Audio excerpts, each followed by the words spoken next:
Bien, bienvenidas y bienvenidos al taller de invierno de artículos científicos que organiza Ciencia del Sur. Vamos a tener dos jornadas con los profesores Sebastián Grillo y también el profesor Sergio Morales, uno de la Universidad Nacional de Asunción, otro de la Universidad Nacional Mayor de San Marcos de Perú. La idea con estas dos jornadas es aprovechar, conocer y también si se puede utilizar herramientas de escritura científica, herramientas que se utilizan durante la creación del proceso de la difusión del trabajo científico, de dos áreas específicas, pero que van a servir a todas las áreas, las ciencias exactas y también las ciencias sociales y humanidades. Hoy está con nosotros ya el profesor Sebastián Grillo.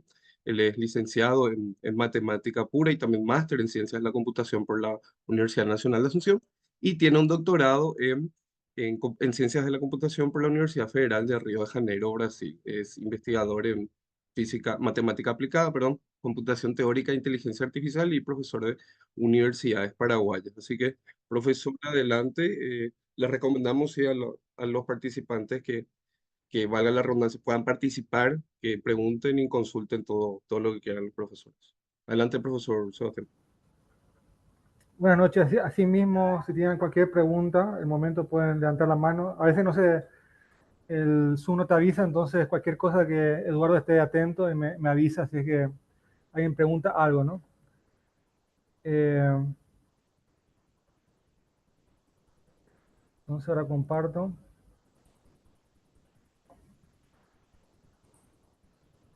Bueno, esta presentación, digamos, no, o sea, me va a centrar en algunas herramientas que son las más empleadas, especialmente digamos, en la asistencia para redactar artículos científicos. Y bueno, el contenido, bueno, vamos a entrar creo que se usa más para búsqueda de bibliografía. Eh, ¿Cuáles son los portales más empleados, digamos, artículos científicos? Vamos a ver, digamos, que hay portales que son más rigurosos que algunos que otros, ¿no? Herramienta antiplagio, no voy a meterme demasiado, pero sí una herramienta que me llamó la atención porque dice usar inteligencia artificial, porque hay, digamos, en la oferta hay muchísimo, ¿no? De hecho, la mayoría de las herramientas de antiplagio suelen ser gratuitas para búsquedas, digamos, de textos pequeños. Lo que, digamos, ya hay que pagar son textos más extensos, por ejemplo, si uno quiere que te revise todo un libro de una, ¿no? Eh, Después las herramientas de escritura colaborativa más empleadas y algunos software también los más útiles para revisión y corrección y gestión de referencias, que bueno, hay muchísimos, pero yo me voy a centrar, digamos, sobre todo en lo más empleado. Entonces, recordemos un poco cómo funciona el sistema de revisión por pares, ¿no? Que tanto para revistas científicas serias como congresos científicos, uno somete un artículo y un editor busca revisores para que justamente esos trabajos, digamos, tengan una evaluación con expertos del área, ¿no?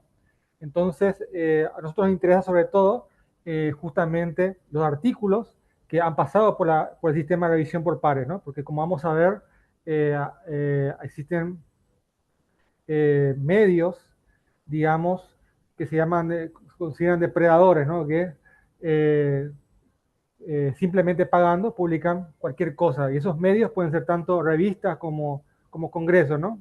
Para detallar un poco, las revistas suelen ser publicaciones eh, periódicas que tienen un tiempo más elevado, digamos, para revisar un artículo y a diferencia de los congresos que son eventos que sí o sí requieren la presentación del trabajo, digamos, una especie de presentación o por lo menos ya sea como una presentación o con pósters. Eh, eh, en el caso de una revista no existe ninguna presentación del autor, simplemente es la revisión del artículo y la publicación, mientras que los congresos, bueno, uno sí o sí tiene que presentar de alguna forma, ¿no? Esa presentación puede ser presencial como virtual, ¿no? Pero lo que sí es obligatorio es la presentación, eso es lo que caracteriza a un congreso o conferencia, ¿no? Que justamente está orientado a que el contacto entre investigadores.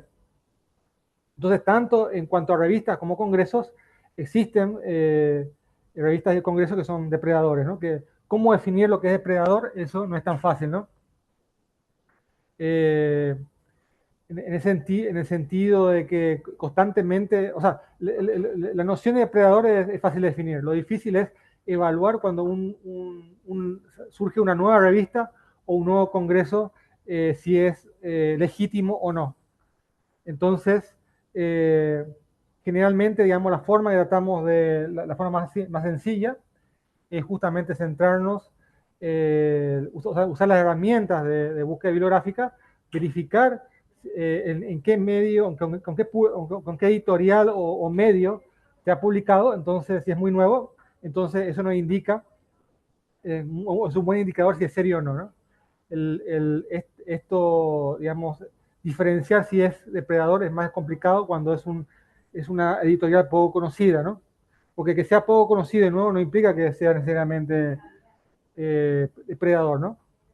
Entonces, eso cuesta, ¿no? Sobre todo también un indicador, digamos, de que puede ser un medio depredador no legítimo que simplemente busca ganar dinero por medio de la publicación, es cuando tiene un marketing muy agresivo, ¿no? Pero también cuidado otra vez porque existen también, o sea, también las revistas y congresos legítimos suelen enviar correos avisando gente interesada que pueda participar en un evento, ¿no? Entonces, eh, ahora vamos a ver un poco los portales más empleados, digamos, para buscar publicaciones que se consideran serias, ¿no? Por lo general, si es que una publicación está en el portal Web of Science o en el SJR o en el Scientific Direct, lo más probable es que sea una publicación seria, ¿no? Entonces podemos entrar en una de estas.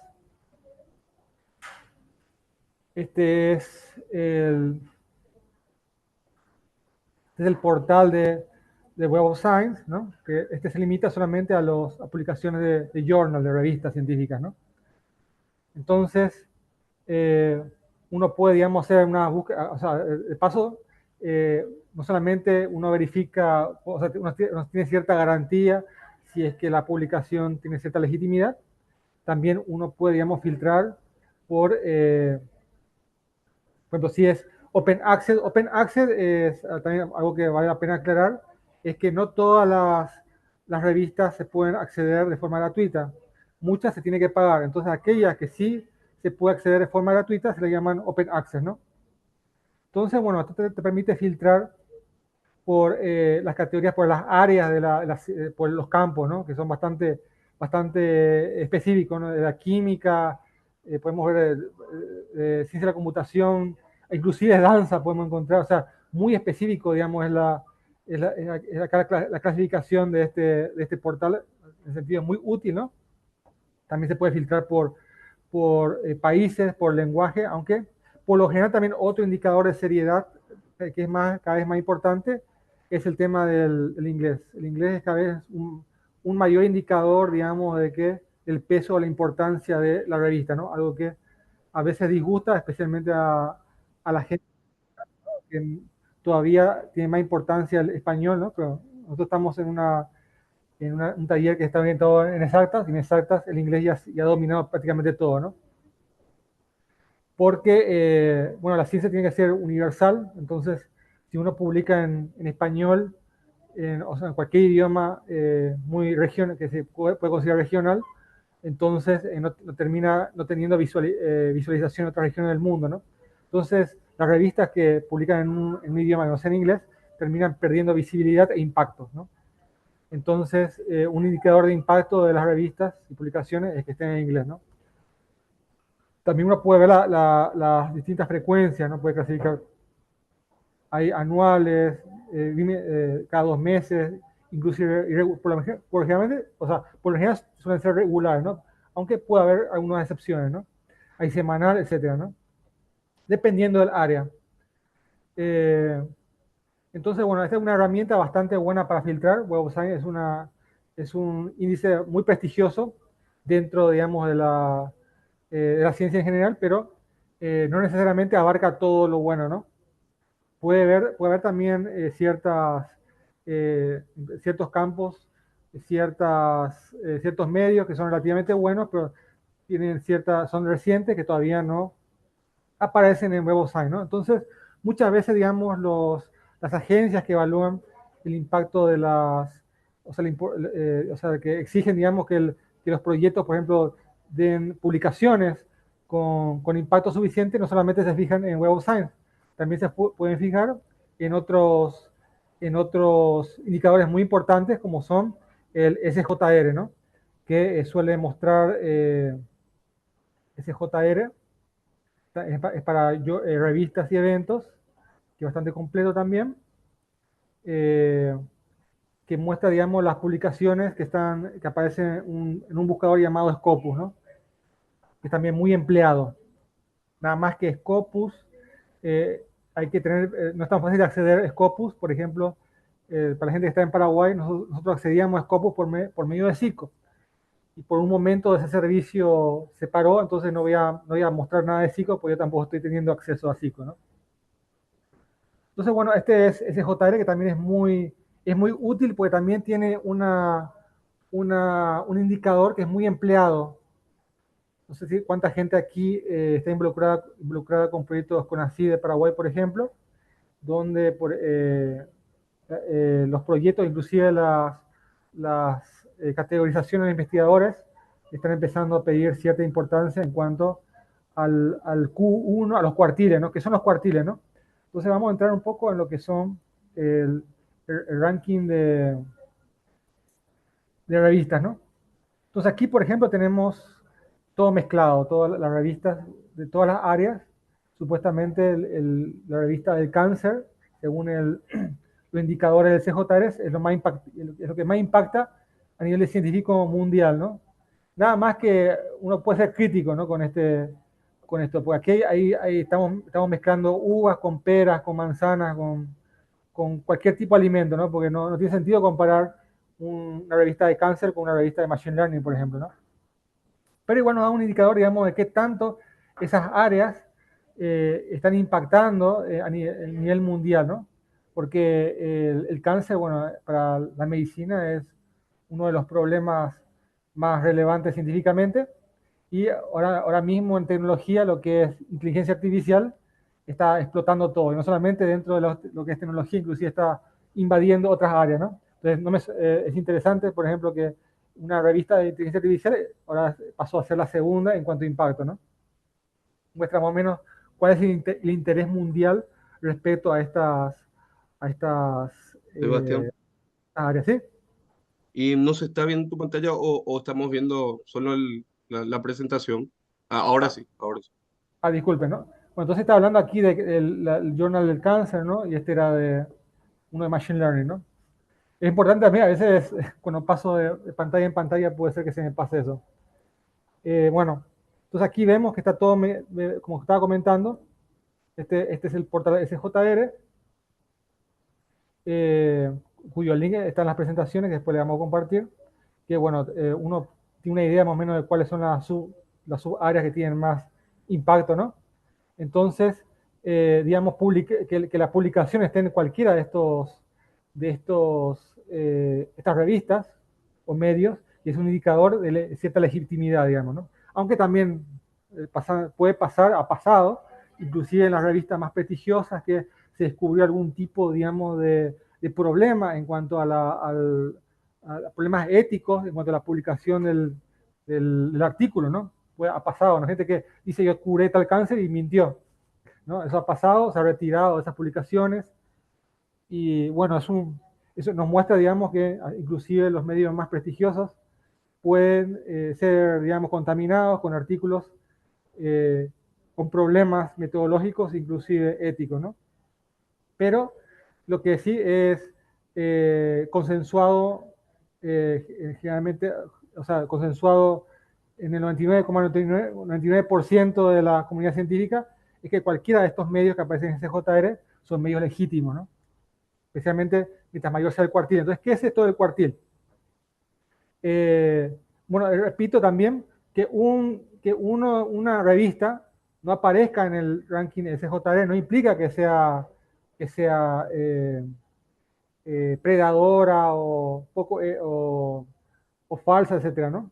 Lo que aparezca en ese JR, como en el caso de WebSign, es, digamos, un indicador, digamos, de cierto reconocimiento dentro de la comunidad científica general, ¿no?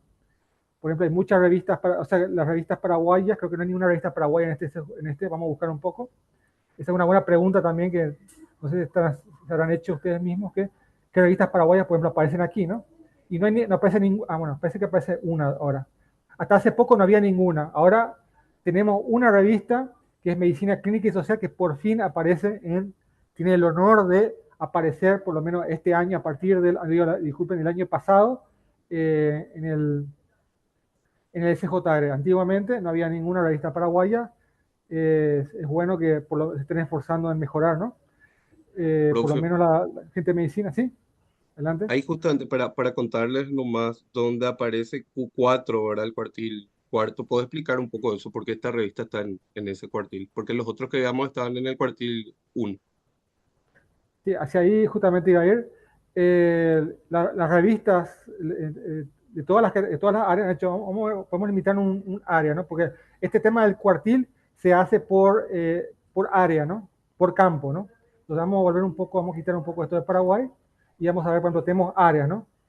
Tenemos áreas, por ejemplo, ahora que está de moda la inteligencia artificial, y este es un taller de ciencias exactas, podemos ir a Computer Science. Después hay varios tópicos, vamos por ejemplo, inteligencia artificial, ¿no? Entonces, dentro del tópico de inteligencia artificial, ¿qué es lo que hace el SJR ya, el ranking? Ordena todos, digamos, el conjunto de journals, inclusive series de libros que considera que tienen cierto impacto, y lo ordena, ¿no? En cuatro categorías en cuanto a impacto, ¿no? El 25% que tiene más impacto, esos impactos están en función de estas métricas que voy a explicar a continuación, ¿no? Es el Q1, el otro 25% que tiene menos impacto es el Q2, después está el Q3, que es el otro, digamos, el tercer 25% que tiene menos impacto, y por último está el Q4, que es el último 25% que tiene menos impacto en este tópico, ¿no? Entonces, digamos, el CJR tiene su metodología para medir ese impacto, pero bueno, las métricas más conocidas, usadas en todas las áreas de la ciencia, es el número, por ejemplo, de citas que han recibido los artículos. Por ejemplo, esta es una métrica, ¿no? Que han recibido los artículos de esta revista durante los últimos 3 años, o el total de, de referencias. Bueno, el total de referencia es la cantidad disculpen, de artículos que citan, ¿no? Otro artículo, ¿no? Pero esta cantidad de citas recibidas es muy importante. Esto a lo largo de 2 años y digamos, un poco más a corto plazo, ¿no? Pero otro muy importante es el índice H, ¿no? ¿Qué es el índice H, ¿no? Que es un indicador bastante importante que cada vez se escucha más, inclusive para investigadores. Un índice H, o sea, que un investigador o una revista o inclusive que un país tenga un índice H, digamos, 40, nos dice que el 40 sería el mayor número de artículos que tienen 40 citas, ¿no? Es un número tal que el número de artículos, puede encontrar una cantidad de artículos que tiene esa misma cantidad de citas, ¿no? Por ejemplo, índice H1000 tenemos 1000 artículos, donde cada uno de esos artículos, cada uno, no en la suma, cada uno de esos artículos tiene 1000 citas, ¿no? Entonces, es una forma de compensar también solamente las citas, ¿no? Porque un índice H muy grande no solamente implica que tenés muchas citas, sino que también tenés muchas publicaciones, ¿no? Porque uno, por ejemplo, puede tener una sola publicación, una única publicación que tiene 1000 citas, ¿no? En ese caso, mi índice H sería 1, porque el valor 1 es lo máximo, digamos, no tengo 1000 artículos con 1000 citas, tengo solamente un artículo que tiene como máximo una cita, ¿no? Entonces, por más que tengo un solo artículo, tengo 1.000.000 de citas, tengo índice H1. No sé si me expliqué bien con esta métrica. Si alguien tiene alguna duda, que es una métrica cada vez más importante. Entonces, continuando, Bueno, entonces, inclusive, también es bastante nuevo, inclusive parece que están considerando el porcentaje de autores mujeres, digamos, en los artículos. Esto suele tener más peso para ciertos llamados internacionales donde cada vez es más importante, digamos, la equidad de género a la hora de someter proyectos, ¿no? En ciencia exacta creo que todavía no es tan importante, pero en las comunidades de, de humanidades eso cada vez es más, se nota más peso, ¿no? Entonces uno puede ver, digamos, puede clasificar, digamos, con o sea, con este buscador, fácilmente puede buscar por sujetos, por regiones, ¿no? Inclusive, o sea, por regiones pueden ser no solamente países, sino también por continentes, ¿no? Y por año, ¿no? Entonces, bueno, después vamos a volver otra vez a esta herramienta que también nos permite analizar otras métricas interesantes respecto a la productividad científica a nivel país, ¿no? Volviendo, tenemos, por ejemplo, otro indicador muy prestigioso, digamos, o sea, que tiene bastante reconocimiento en la comunidad científica a la hora de discriminar si es que el journal es suficientemente serio, es Science Direct también. Aquí espero que vamos a tardar un poquito en cargar, donde también tiene su buscador, puede buscar por autores, ¿no? Y tiene su buscador avanzado, nuestra herramienta es bastante avanzada, uno puede buscar, digamos, por afiliación, eso es interesante, ¿no?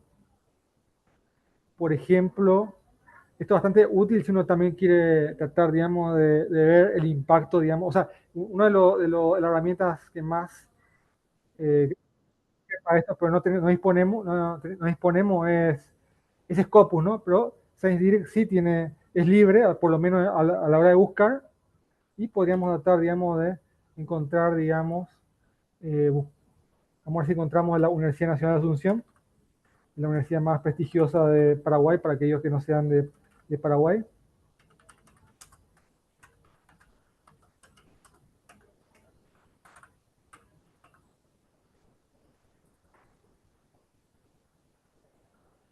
Entonces aquí, por ejemplo, nos salieron 54 publicaciones, por ejemplo, reconocidas por Science Direct con la afiliación de la Universidad Nacional de Asunción, ¿no?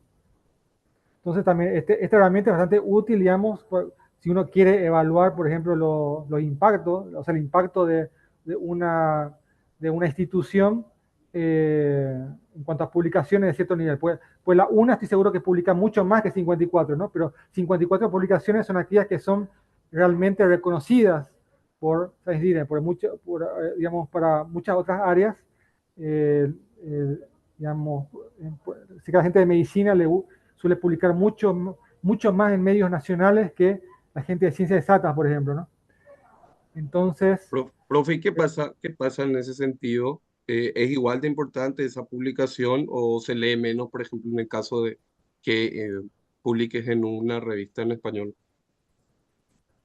y lo que le comentaba, digamos, que las revistas internacionales tienen mucho más impacto, entonces es más probable, más probable que ustedes que sean citados y que tengan relevancia internacional, digamos, ¿no? Porque la ciencia es universal, es uno de los principios de la ciencia, ¿no? Entonces, eh, tenemos que o sea, tenemos que apuntar a esos ideales, ¿no? De que sea útil impactar al resto del mundo, ¿no? Entonces, eh, y sobre todo también eh, tratar, digamos, o sea, para un país como el nuestro también todavía es muy importante la colaboración internacional. En cuanto a fondos, nosotros disponemos de poquísimo dinero en comparación a otros países, ¿no? Entonces, una forma, digamos, de ganar visibilidad y poder ganar, digamos, aliados y colaboradores extranjeros es publicar de forma internacional, ¿no? Entonces, tiene muchos beneficios, digamos, publicar de forma internacional, inclusive con así, volviendo un poco al tema que somos de ciencias exactas, por ejemplo, para categorizar al PRONI de ciencias exactas, disculpen, de ingeniería o sea, categoría de tecnología e ingeniería, los últimos años estuvieron pidiendo que sea obligatorio el tema de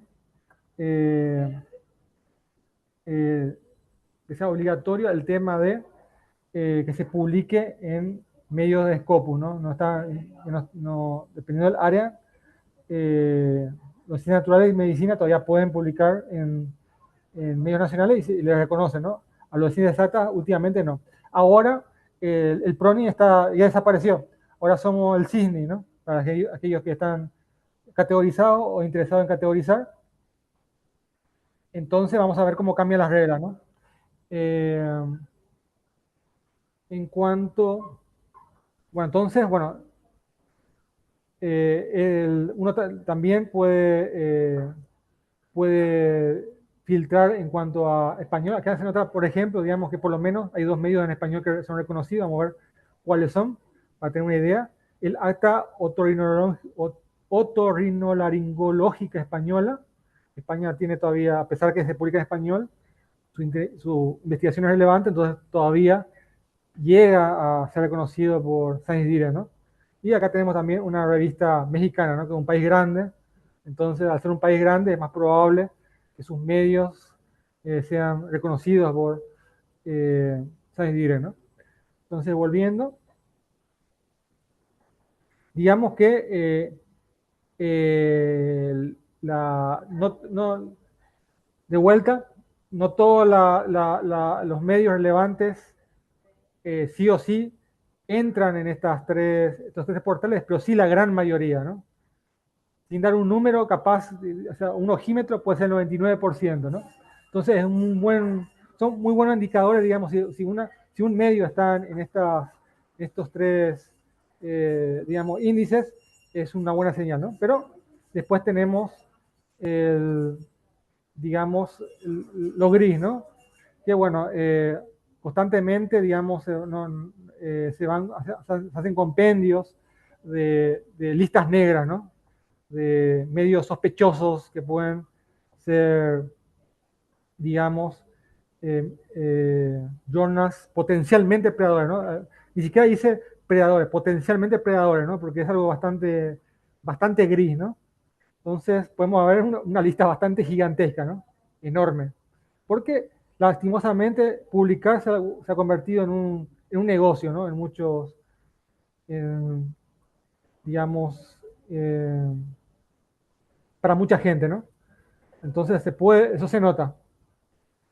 Eh, entonces, bueno, aquí esta es una lista interesante que se va actualizando. Y acá hay varias, ¿no? Otra lista interesante que también encontré, que bueno, hay bastante, pero está muy limitado eso porque, repito, todo el tiempo van surgiendo estos medios nuevos, ¿no? Esto, por ejemplo, se actualizó en 2023 y cada año surge algo nuevo, ¿no? Cada año surge algo nuevo y, y bueno, puede ser que la editorial sea nueva, todavía no tengan la importancia que tengan que tener y es muy difícil evaluar en ese caso si son predadores de una forma completamente segura, ¿no?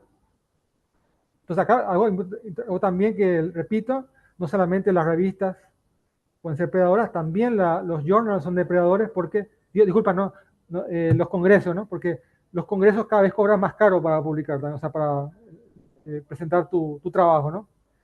Especialmente los internacionales, ¿no? Entonces, y es un gran negocio también crear congresos truchos, digamos, o cuestionables.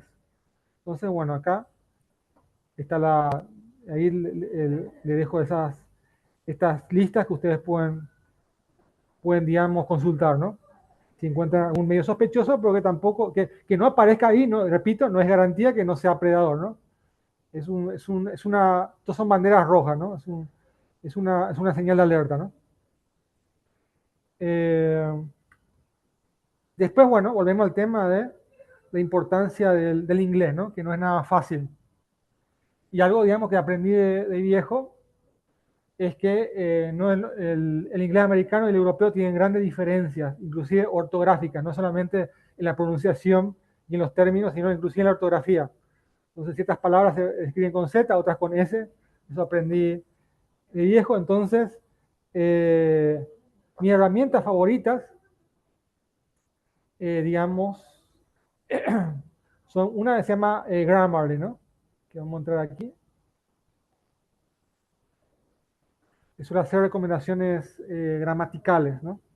Uno de los grandes problemas del inglés es justamente la parte técnica, ¿no? Justamente cada área tiene su jerga, ¿no?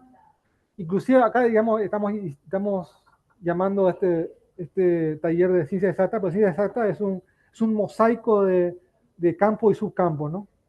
Entonces, inclusive términos que se usan de cierta forma dentro de una misma área como la computación pueden variar de campo a subcampo, ¿no?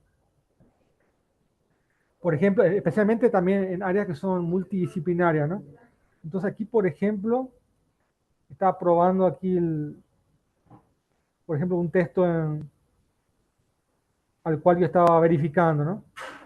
Que bueno, esta herramienta en verdad o sea, tiene prestaciones gratuitas, pero que para mí son bastante útiles, pero también tienen sus ciertas prestaciones que son pagadas, ¿no?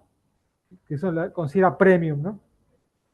Entonces, por lo general, digamos, cuando hay una palabra que no reconoce, lo marca en rojo y pone la sugerencia. Por ejemplo, para esta herramienta, no tiene que ser dataset, tiene que quitar el guión del medio, ¿no? Algo que es muy importante aclarar o sea, que dejar en claro es que estas herramientas no son infalibles, se equivocan y bastante, ¿no? Entonces, no les recomiendo simplemente apretar, aceptar a todas las recomendaciones que le den, porque se puede equivocar. Es simplemente una herramienta que les facilita encontrar errores potenciales. O sea, si el 99% de los errores lo va a encontrar este tipo de herramientas, ¿no? Entonces, para no tener la necesidad de releer todo el documento y gastar tiempo concentrándose en cada parte del texto, esta herramienta nos permite concentrarnos en parte del texto que son problemáticas por algún motivo, ¿no? O que potencialmente pueden tener algún tipo de error, ¿no? Aquí, por ejemplo, tenemos artificial, que acá se equivocó mal, ¿no? Bueno, no se equivocó tan mal, pero no le gustó tanto, o sea, artificial en ese sentido, le parece que, no le parece incorrecto, pero le parece que sería mejor, sonaría mejor si habláramos de conjunto de datos sintéticos, ¿no? Entonces, esto no solamente se enfoca en errores, sino también en forma de expresar las palabras que suenen mejor o inclusive que, digamos, sea más fácil de entender el texto, ¿no? Eso tiene, digamos, esta herramienta, ¿no? Esta es una de mis herramientas favoritas porque hace un tiempo atrás estuve buscando herramientas, ¿no? Si ustedes buscan Grammar Checking en Google, se van a inundar, digamos, de herramientas. Y yo decidí hacer una prueba, ¿no? Tomé un documento, lo llené de errores a propósito y me puse a evaluar cuál era la herramienta que encontraba la mayoría de esos errores y esta fue una de las mejores, ¿no? Entonces me quedé como una de mis favoritas, ¿no? Después, bueno, algo muy importante, estas herramientas se basan en muestreo estadístico, ¿no? Tratan de evaluar grandes cantidades de texto, ¿no? Pero existen áreas o problemáticas donde existen muy pocos artículos al respecto, ¿no? O inclusive términos científicos que se han inventado hace pocos años. Entonces, especialmente en ese tipo de términos que son poco conocidos, muy recientes, se puede equivocar, digamos, esta herramienta, ¿no? Entonces, la vieja confiable, cuando uno tiene duda, es finalmente Google Scholar, ¿no? Entonces, ¿cómo sería eso? Bueno, entremos en Google Scholar, que Google Académico en español, que es una herramienta, digamos, que estoy seguro que la mayoría conocerá, pero cómo sacar el jugo, digamos, es lo interesante aquí, ¿no? Entonces, bueno, hice algunas búsquedas. A ver, digamos que uno suele tener muchas veces más dudas en el inglés, es el tema de digamos, de los artículos gramaticales, por ejemplo, cómo es que la gramática interactúa con un término científico recién inventado, por ejemplo. Es una situación problemática, ¿no? Entonces, lo que yo suelo recomendar es justamente buscar artículos de tu área y enfocarte en la forma en que se expresa respecto a esos términos recientes. Esa es la única confiable, ¿no? Esa es la forma más confiable. Entonces, para aquellos términos poco conocidos que las herramientas masivas tienen dificultad, ¿no? Entonces, encontré por ejemplo, mirando un poco el Google académico en que estamos, ¿no? Uno puede, digamos, fijarse, digamos, en la forma, digamos, en que, digamos, se expresa a partir de un término, ¿no? Por ejemplo, Grothendieck Properties, polinomial, bueno, Grothendieck es un término, en matemática es bastante usado y antiguo, ¿no? No es tan problemático, ¿no? Pero para otros términos sí puede ser, especialmente para términos que son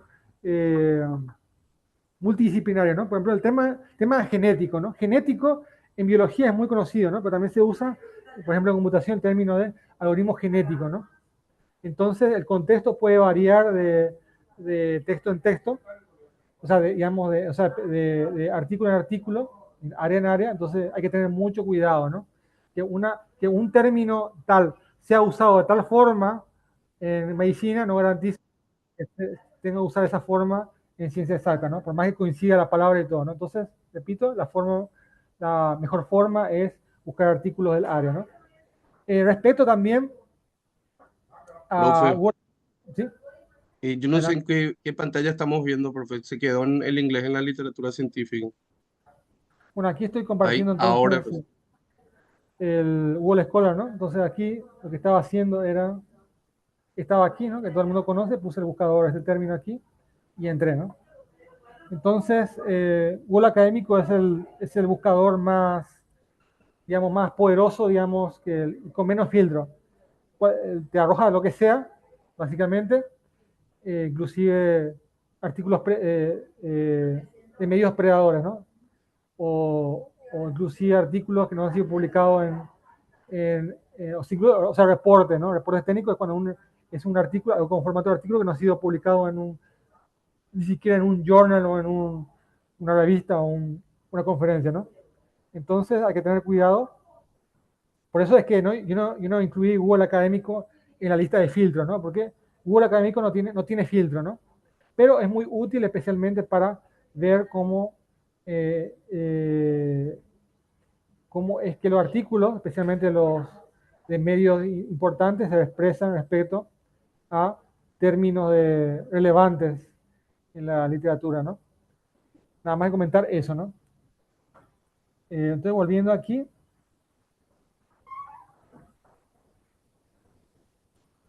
después, bueno, herramientas para el inglés no es suficiente, digamos, lo que les mostré, digamos, les mostré, digamos, un chequeo, o sea, lo que les mostré aquí era cómo chequear si el inglés está mal, ¿no? O sea, está bien o mal, ¿no? Pero algo que sería bueno también o sea, que se puede complementar, es, por ejemplo, el traductor DeepL.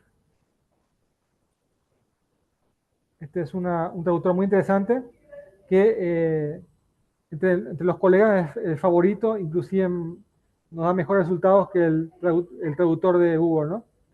Porque tiene cuestiones interesantes, ¿no? Uno puede poner un término y te lo traduce no solamente en inglés, puedes elegir entre inglés americano o británico. Inclusive si vas a enviar a una revista brasileña entre portugués de Portugal y portugués brasileño, ¿no? Entonces, eso, digamos, es bastante relevante. Especial, o sea, eso suele ser bastante interesante, importante respecto a la revista, ¿no? Porque una revista, ustedes envían una revista que es norteamericana, lo más probable es que le exijan inglés americano, ¿no? A lo contrario, envían una revista europea, especialmente una revista británica, donde puede que se le exija el inglés británico, ¿no? Entonces es muy importante ser consistente, ¿no? A la hora de hacer una revisión ortográfica y gramatical, asegurarnos que estamos usando la versión correcta de ese idioma, ¿no? Y también algo también interesante de esta herramienta que nos permite soltar aquí PDF, Word o PowerPoint, ¿no? Entonces es bastante flexible Por eso está dentro de mis favoritos, ¿no? Pero bueno, esta es la versión gratuita, ¿no? También tiene la versión pagada que nos permite corregir inclusive errores gramaticales, ¿no? Tiene digamos, esas prestaciones extra. Entonces, volviendo un poco, un complemento que me gusta muchísimo para Grammar, o sea, para el anterior, que le había mostrado anteriormente, se llama Grammarly, ¿no? Un complemento que me gusta muchísimo. Yo primero tomo el documento, le paso el Grammarly y por último le paso el Trinca. Y allá yo creo que con el Trinca ya queda el 99,99% de los problemas ya han sido detectados. Entre esos dos ya termina, termina filtrando casi todo, ¿no? Entonces, esta herramienta se jacta de usar inteligencia artificial, al igual que el DeepL, que le había mostrado ese traductor, ¿no? Entonces, aquí voy a entrar con mi cuenta de Google.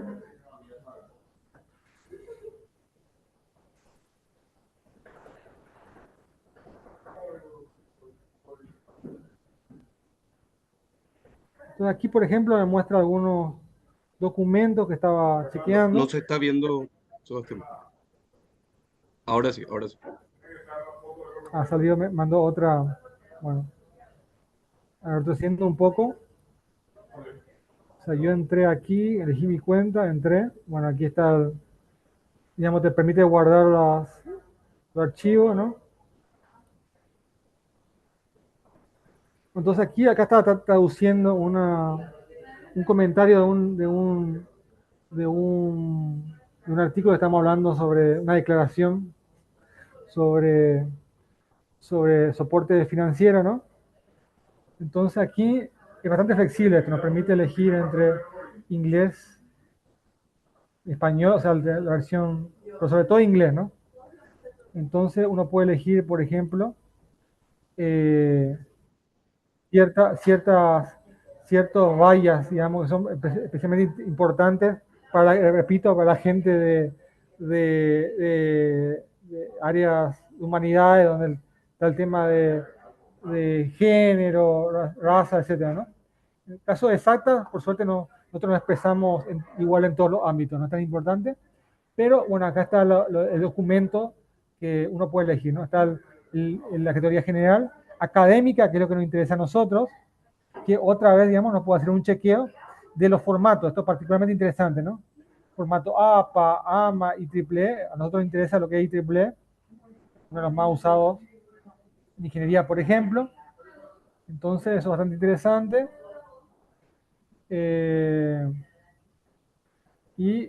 Bueno, es muy similar a Grammarly, ¿no? Digamos, complementario, se puede decir, ¿no?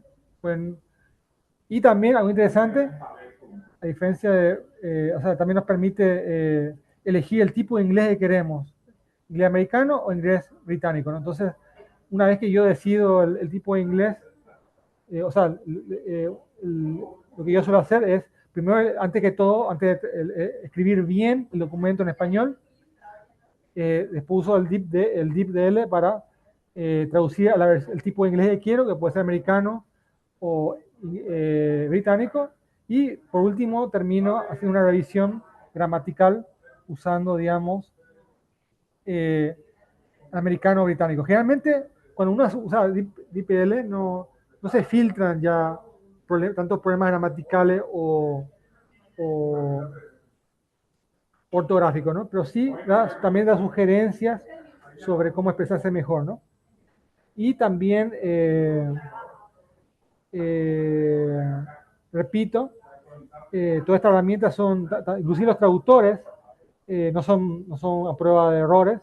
Puede ser que un término no lo traduzca de una forma tan apropiada, digamos, para un área con un término especialmente para esos, repito, esos términos que son extremadamente especializados, ¿no? Porque todos estos, esta mayoría de estas herramientas se basan o sea, aprenden, entre comillas, usando estadística o muestras, ¿no? Entonces, cuando la muestra es chica, es decir, el área es pequeña, puede ser que no se exprese bien, ¿no? Entonces, muchas veces esas expresiones raras saltan estos revisores gramaticales, entonces uno puede enfocarse en esas partes conflictivas del texto, ¿no? Entonces, esta, por ejemplo, organization parece que estaba en inglés americano. Vamos a cambiar a inglés americano y parece que ahí va a dejar de... A ver si deja, sí. Ahí ya, por ejemplo, ahí lo que les comentaba, ¿no? Para inglés americano tiene que ser con Z. Entonces ya la herramienta que no le molesta que esté con Z, ¿no? Lo que estaba marcando que estaba erróneo era para inglés británico, ¿no? Para americano es con Z, ¿no? Entonces ese tipo de cuestiones hay que tener cuidado, ¿no? Y bueno, este también tiene esta herramienta interesante, su chequeo de plagio, ¿no? Nada más que como la mayoría de las herramientas para chequeo de plagio, la mayoría suelen ser pagadas, ¿no? Entonces, esta herramienta, ya la parte gratuita ya es muy buena para revisar, encontrar errores gramaticales, pero si ustedes quieren eh, eh, aprovechar, digamos, ciertas prestaciones más interesantes, bueno, hay que pagar, ¿no? Entonces, bueno, volviendo,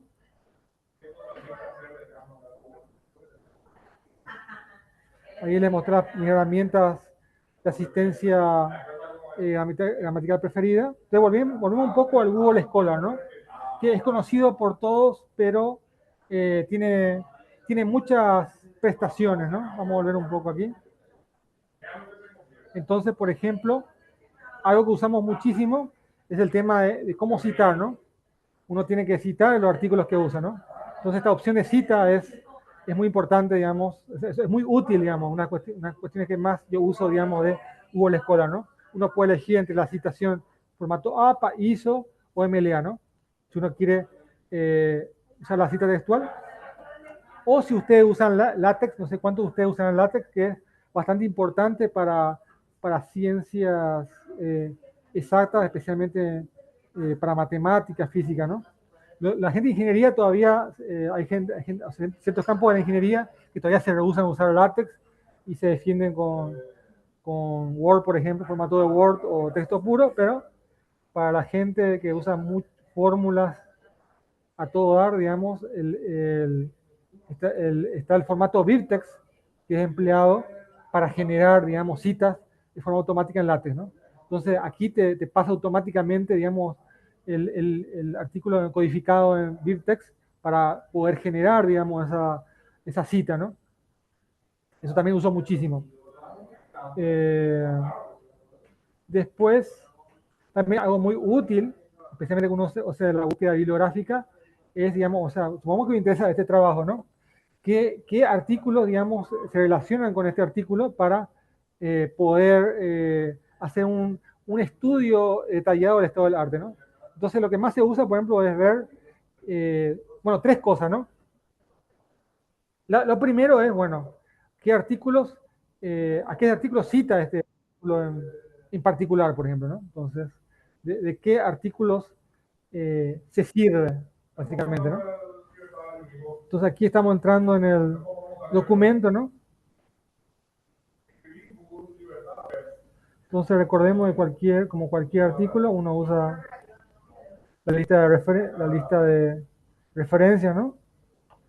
Pero bueno, eso a tiempo pasado, a tiempo futuro, qué artículos citan a este artículo, ¿no? Que también es un indicador del impacto que tiene este artículo, ¿no? O sea, este tema de quiénes citan un artículo sirve tanto para analizar el impacto que tuvo el artículo en el área, como también encontrar artículos relacionados que se sirven de este artículo, ¿no? Entonces ahí hice clic en el artículo que cita este artículo y encontramos lo que lo cita, ¿no? Uno puede hacer una clasificación por fecha, año, etcétera, ¿no? Y por último también Google Académico, para complementar esas dos estrategias, nos provee también lo que es artículos relacionados, ¿no? Usando, digamos, su heurística de búsqueda de páginas web, también lo aplica para encontrar artículos que tienen alguna similitud con el artículo que a nosotros nos interesa, ¿no? Ya sea por palabras clave, etcétera, ¿no? También algo interesante son las patentes, ¿no? no creo que haya patentes sobre polinomio Grothendieck, pero bueno, esto nos permite, digamos, encontrar eh, nos permite buscar patentes, digamos, de los términos que a nosotros nos interesan, ¿no? Después repito otra vez, muy importante, no porque aparece en Google Scholar, eh, significa que es legítimo. Muchas cosas no legítimas aparecen en Google Scholar, porque Google Scholar prácticamente te arroja todo lo que parezca medianamente, todo lo que se parezca medianamente a un artículo, ¿no? Entonces, bueno, ahora está de moda, digamos, también los, las, las, eh, los modelos generativos, ¿no? Entonces, las páginas tipo ChatGPT, una de las primeras herramientas de alto nivel con inteligencia artificial que te muestra las citas de lo que habla es Perplexity, y bastante interesante. Entonces, entremos, por ejemplo, en Perplexity. Yo puedo pedirle, por ejemplo, eh, qué tipos de inteligencia artificial existen, por ejemplo. Esto es bastante útil, especialmente para bibliografía básica, ¿no? Perplexity no lo recomiendo para bibliografía extremadamente especializada. Para eso vamos a ver otras herramientas que se han propuesto, ¿no? ¿Qué tipo artificial existe, no? Puedo preguntarle, como suelo hacer con ChatGPT. Nada más que, bueno, me da ciertas respuestas y acompañadas de ciertas referencias bastante básicas, ¿no? Entonces, eso es lo interesante de Perplexity, que suele dar ciertos fundamentos a sus respuestas por medio de referencias, ¿no? También algo útil que no hablé de este tipo de herramientas como Perplexity o ChatGPT, también pueden ser bastante útiles, como también le puede ayudar para traducir también un texto, ¿no? También ese aspecto puede ser interesante para complementar, digamos, para comparar, por ejemplo. Puede verse, como, repito, para ciertos términos uno puede tener una duda y una segunda opinión puede ayudar, ¿no?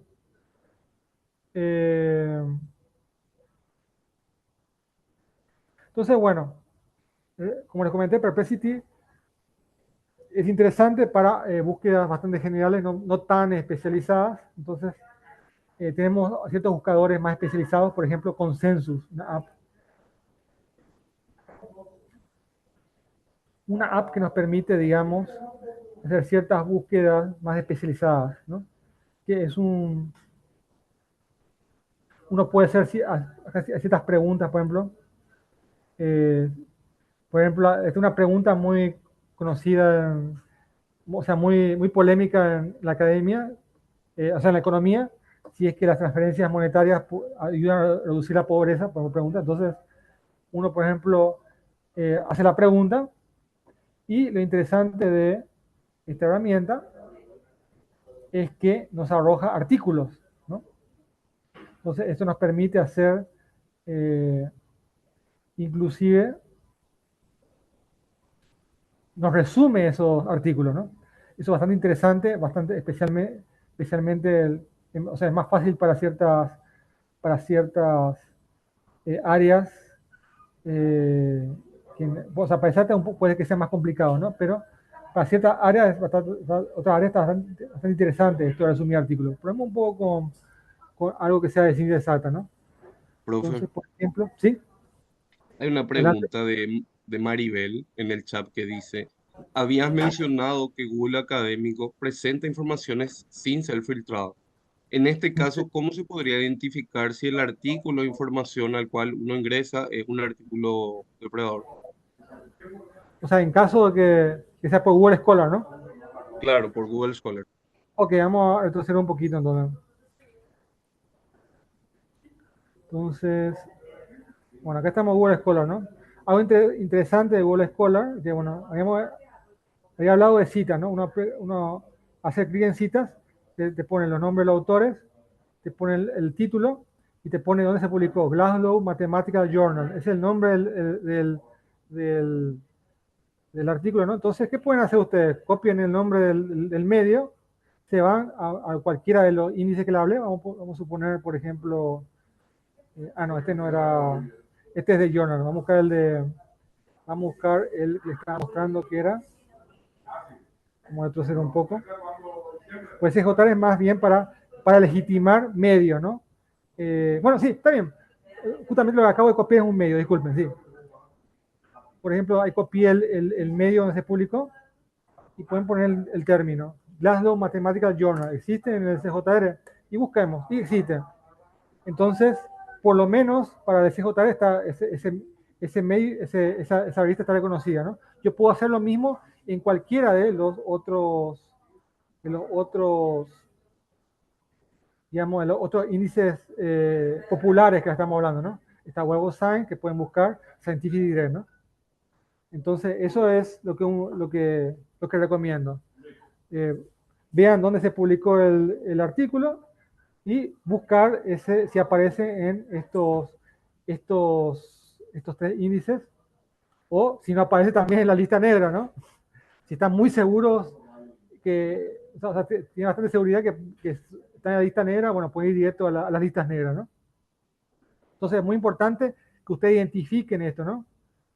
Siempre en la citación, primero están los autores, el año, por ejemplo, el término, y está, cuando habla de journal conference, estamos hablando de dónde se publicó. Es muy importante, digamos, discriminar dónde se publicó, ¿no? Y si cualquier duda pueden también apretar en BibTeX, ¿no? Y acá te dice journal y te pone acá el nombre, ¿no?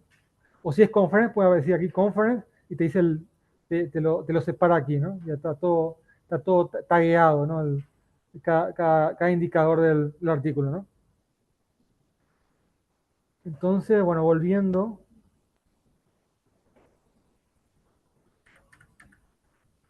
está hablando de la herramienta que era esta herramienta. Estábamos con consensus todavía. Sí, estamos con Consensus que nos permite, digamos, hacer búsquedas mucho más especializadas que Perplexity porque nos arroja artículos y tiene justamente esta prestación que quita cuestiones claves del artículo, ¿no? Nos resume el artículo, ¿no?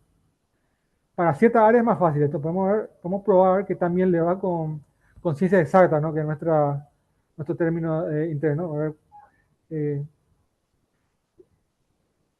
no sé si están en español, vamos a probar en español. Para mí que no funciona también en español, pero probemos. ¿Cuántos tipos? Si no, lo traducimos con cuántos tipos de inteligencia artificial existen. Para mí que no va a funcionar, pero... no, este me pide... Bueno, vamos a entrar entonces.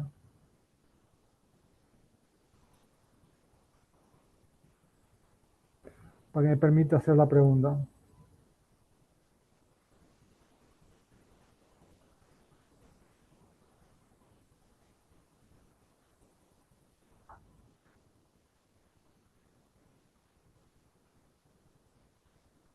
No está ingresando por algún motivo.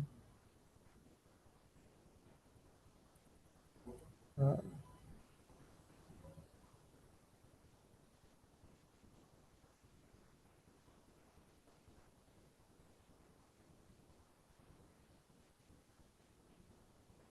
bueno, por lo visto, digamos, la versión...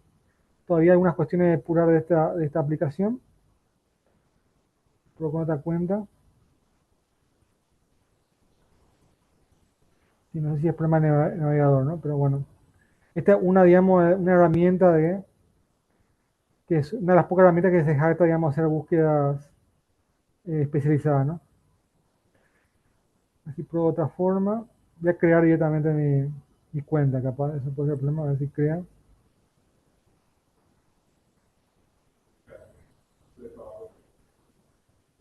Bueno, ahí entró. ¿Cuántos tipos? Parece que el problema era que yo no tenía mi cuenta creada, por eso no me reconocía. ¿Cuántos tipos de inteligencia general, de inteligencia artificial existen. No sé si me va a reconocer en español. Probemos. Y si no, traducimos con deep. A ver, acá me permite elegir la opción español, ¿sí? Vamos a meter español. Recomiendo inglés, pero bueno, pero para probar, poner la prueba nomás.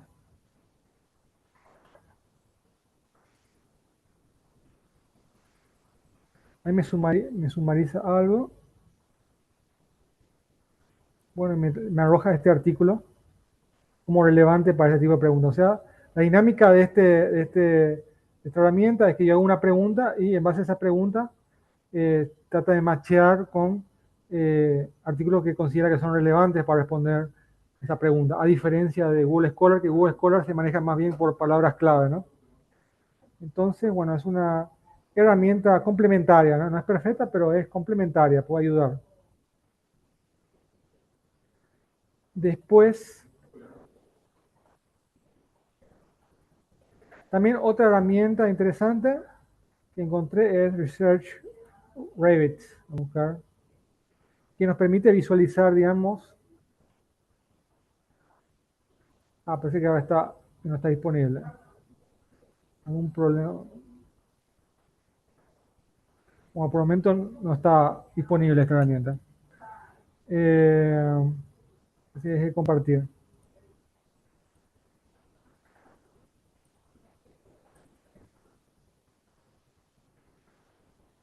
Bueno, respecto a plagio, hay gran cantidad de herramientas, la mayoría es, es pagado, ¿no?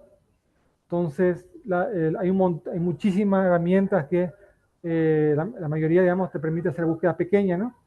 Inclusive uno puede usar Google para, para hacer cierta búsqueda de plagio, ¿no?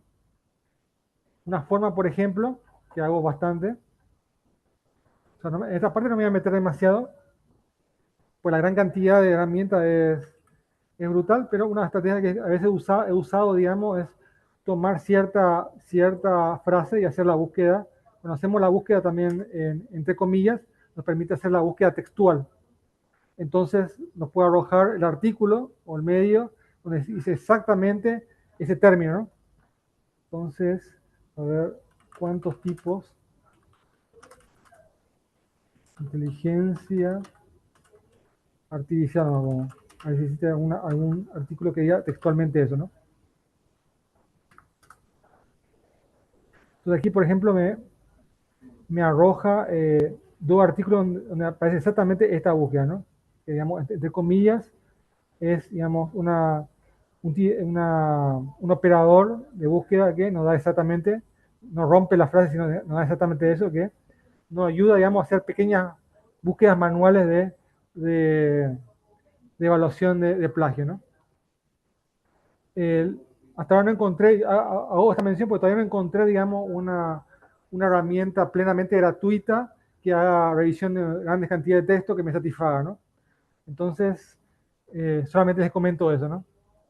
Que la mayoría, o sea, acá, los colegas con los que hablo siempre tienen una herramienta que es pagada. Aquí, por ejemplo, encontré una que me llamó la atención porque supuestamente usaba inteligencia artificial, pero tampoco es gratis, ¿no? También hay que pagar. Y la mayoría, bueno, nos permite hacer una búsqueda de pequeñas partes de texto nomás, en cuanto a las prestaciones gratuitas, ¿no? Solamente eso voy a comentar respecto al plagio. Después también algo bastante polémico, ¿no? Que es el tema eh, justamente el tema de evaluar si es que un texto fue escrito por ser humano o por máquina, ¿no? Entonces, eh, podemos hacer ahora mismo una prueba, ¿no? Vamos a buscar Perplexity, ¿no? Perplexity de vuelta. Entonces, por ejemplo, repito mi pregunta, ¿cuántos tipos de inteligencia artificial existen? Entonces me va a generar un texto, ¿no? Y podemos poner a prueba usando un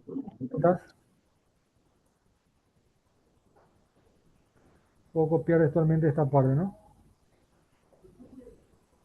Entonces, la que estoy mostrando, por ejemplo, es uno que se llama GPT-0, ¿no? GPT-0, donde uno puede inclusive elegir ciertas categorías especiales, ¿no? No habla de Perplexity, ¿no? Vamos a ver si Perplexity no aparece en la teoría, entonces vamos a ver si es que descubre eso, ¿no? Ah, se equivoca, ¿eh?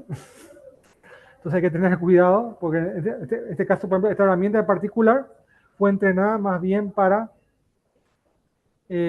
determinadas herramientas que son ChatGPT, por ejemplo, ¿no? Perplexity es menos conocido y puede ser, en este caso, por ejemplo, evitó a DeepScam, ¿no?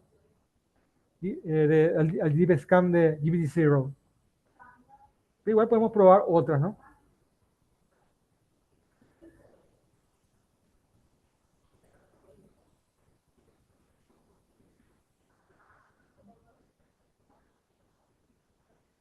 Algunas ya dejaron de estar disponibles por algún motivo. A ver, tal, por ejemplo, este dice que está especializado otra vez en ChatGPT, ¿no? Entonces puedo poner aquí el texto, que este es corrector app, se llama. Comprobar, a ver qué dice.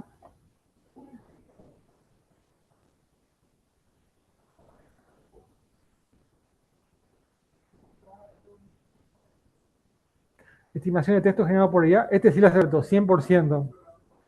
Por más que dice, bueno, está especializado también dice en ChatGPT o GPT, pero este lo acertó. Entonces, esto es un poco aleatorio, ¿no? Dependiendo de la herramienta que se usa para generar y dependiendo de la herramienta que se use para detectar, puede que te descubra o no te descubra, ¿no? Y por último, a ver si sigue corriendo, este creo que dio un resultado alguna vez. Este es Writer, que tiene su detector de... Probemos, ¿no?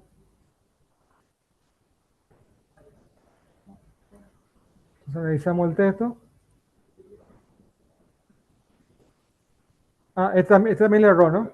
Entonces, hasta ahora el campeón, quedó convencido por un motivo que es 89% generado por humano, ¿no?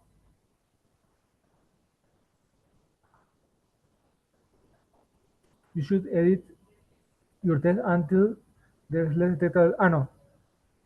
Disculpe, acá dice no, está recomendando que está recomendando que se cambie, ¿no?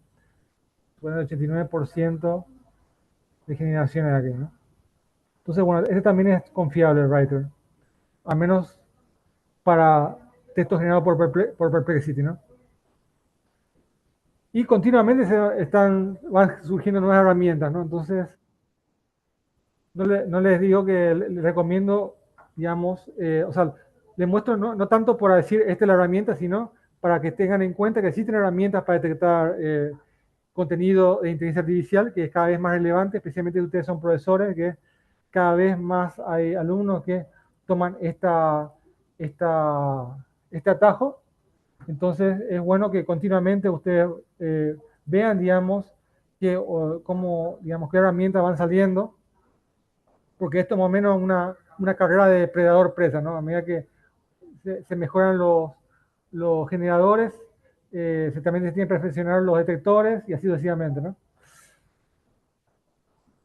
Entonces, y es digamos, lo que recomendaría, recordemos, ¿no? Que si un texto es generado por inteligencia artificial, ese texto va a evadir el plagio, ¿no? Ya el detector de plagio es insuficiente. Entonces, lo que uno suele hacer al realizar un texto es primero el detector de plagio y después usa algún detector no algunos, sino varios detectores de detección de generación de texto, ¿no?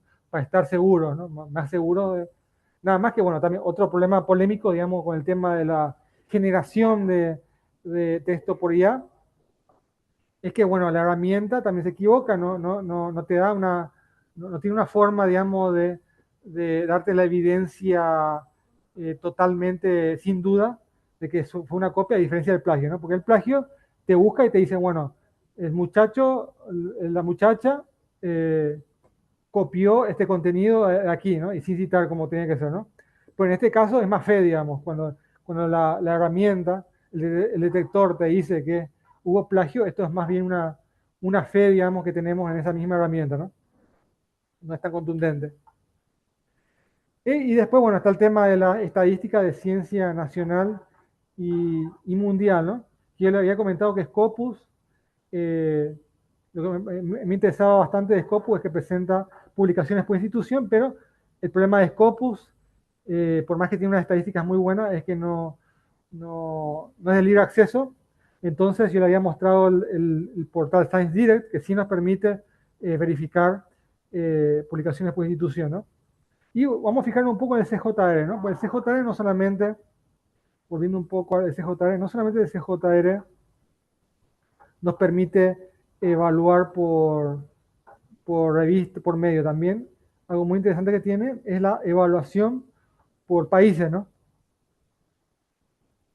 Entonces aquí uno puede hacer se puede hacer análisis, digamos, de datos, digamos, de cómo es el volumen de publicación a nivel mundial. Por ejemplo, aquí vemos que en cuanto a documentos totales, el campeón uno esperaría es Estados Unidos, ¿no? En cuanto a lo que se ha registrado en este portal, que tampoco es, eh, registra artículos demasiado antiguos, tiene del 96 al 2023, ¿no? No es demasiado antiguo, ¿no? Entonces, por ejemplo, si vemos en ese lapso, el campeón de Estados Unidos, pero actualizamos 2022, por ejemplo, y vemos que China ya había superado a Estados Unidos en cuanto a volumen de publicación y se está erigiendo como una de las potencias científicas, ¿no? Y bueno, plenamente caracterizado es el 2023, ¿no? Y podemos buscar, por ejemplo, los países Latinoamérica, el mejor, digamos, en cuanto al volumen de publicación, es Brasil, ¿no? O sea, aquí lo que muestra, lo que está ordenando es por cantidad de documentos, ¿no? Pero hay otro índice muy importante que hemos hablado, ¿no? Que son, por ejemplo, la cantidad de citaciones, ¿no? O sea, cuántas veces esos artículos fueron nombrados por otro artículo, ¿no? Y en base a eso se hace el cálculo que es la cantidad de citaciones promedio por documento. Entonces aquí, por ejemplo, en promedio, cada documento de China fue citado por otro, ¿no? Entonces, es en sentido, o sea, lo del 2023, ¿no?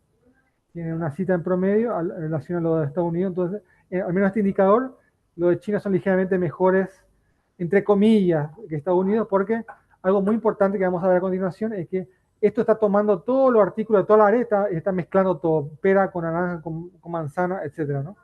Y algo, digamos, que hay que tener mucho cuidado es a la hora de comparar artículos que son de distintas áreas, ¿no? Por ejemplo, las áreas de medicina, por ejemplo, vimos de cáncer, como vimos de inteligencia artificial, ebullen en cuanto al impacto de cantidad de publicaciones, citaciones, etcétera, ¿no? A diferencia de otras áreas, por ejemplo, si nos metemos en matemática pura, física teórica, la cantidad de citas es mucho, hay un menor impacto, o sea, un menor volumen de publicaciones, ¿no? Entonces, la cantidad de citas por documento va a ser mucho menor. Entonces hay que tener mucho cuidado, ¿no? Pero también hay otro indicador interesante, ¿no? El índice H, ¿no? Que en ese sentido, según para Estados Unidos, digamos, sí le supera ampliamente a China, que sería que existen, esto lo que dice es, esto es una forma de medir, o sea, esto es promedio, ¿no? Pero esto nos permite medir cantidad de artículos con impacto. Nos dice que en Estados Unidos el año pasado se publicaron 3.051 artículos que tienen por lo menos 3.051 citas, a diferencia de China, que el año pasado publicaron 1.033 artículos que por lo menos tenían 1.033 citas, ¿no?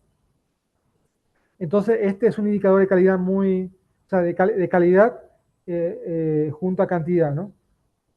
Entonces, hay que tener cuidado con los indicadores de simplemente cantidad, ¿no? Porque existen artículos que se publican, pero no tienen tanto impacto en la comunidad, ¿no? Entonces, en ese sentido, el índice H, digamos, combina lo que es la cantidad de documentos con lo que es la cantidad de citaciones, de una forma de visualizar mejor ese impacto, ¿no? Entonces sabemos que los países suelen tener, al menos los países primermundistas suelen tener un impacto bastante parecido, que eso se va reduciendo, ¿no? Brasil tiene 789 artículos el año pasado, que tiene por lo menos 789 citas. Y vamos a buscar a Paraguay, que es un país que no es particularmente conocido por su tradición científica, sino que se está iniciando nomás. Ya que los últimos 15 años recién, digamos, tenemos una financiación apreciable, ¿no? Que tampoco se puede decir que es demasiado, porque todavía estamos muy atrás de los países de la región fronteriza, ¿no? Entonces buscamos a Paraguay, por ejemplo.